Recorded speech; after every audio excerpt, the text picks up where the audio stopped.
রাতে শুভর অপোজিট সাইডে শুয়ে আছে, সেও পাশ ফিরে ঘুমাচ্ছে কিংবা জেগে আছে।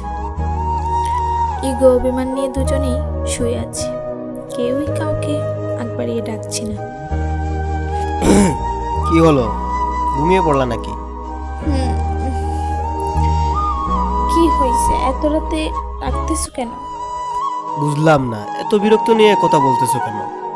আসলে সানজানা হলো আমার নাম, শুভ আমার স্বামী। শুভ আমাকে ভালোবেসে সানজু বলে ডাকে।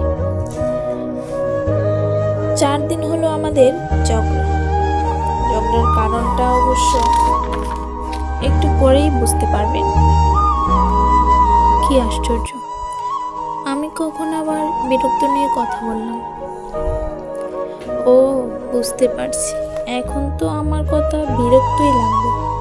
পুরান হয়ে গেছে না? আমার কি এখন আর ভালো লাগবে? আচ্ছা, সামান্য একটা জিনিস নিয়ে ঝগড়া করে 4 দিন আমার সাথে কথা বলছো না। তুমি শুধু শুধু আমাকে ভুল বুঝতেছো। কি তাই? আমি তোমাকে এমনি এমনি ভুল বুঝতেছি? তাইলে ওই দিন কে সিগারেট খেয়ে বাসায় এসেছিল? বিশ্বাস করো, ওই দিন অফিস করে বাসায় আসার সময় আমার এক কলিগ রিফাত ভাই, উনি বললেন উনাকে বাসায় নামিয়ে দিতে। বাইকের পিছনে বসে উনি সিগারেট খাচ্ছিলেন, আর সেই গন্ধই আমার গায়ে লাগে।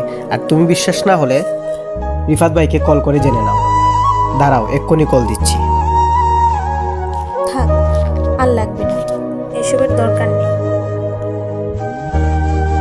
এই তোমার মাথায় হাত দিয়ে বলছি, আমি সিগারেট খেয়ে বাসায় আসি। সত্যি? তাহলে ওই দিন ব্যাপারটা বুঝিয়ে বললে না কেন? তুমি আমাকে বুঝিয়ে বলার সুযোগই তো দাওনি। আচ্ছা, তাইলে সরি বলো। তুমি সরি বলবে, কারণ তুমি রাগ করে 4 দিন আমার সাথে কথা বলো না, সেই জন্য তুমি আগে সরি বলবে। আচ্ছা, সরি। হয়নি, আবার বলো। পারবো না আমি বলতে। মানে কি?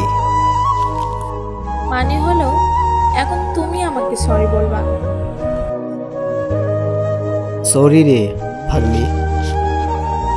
এত ঝগড়া করতে পারো, এখন আবার জড়িয়ে ধরলে কেন? আমার বউকে আমি জড়িয়ে ধরবো, কার বাপের কি? আচ্ছা, তাই? হুম।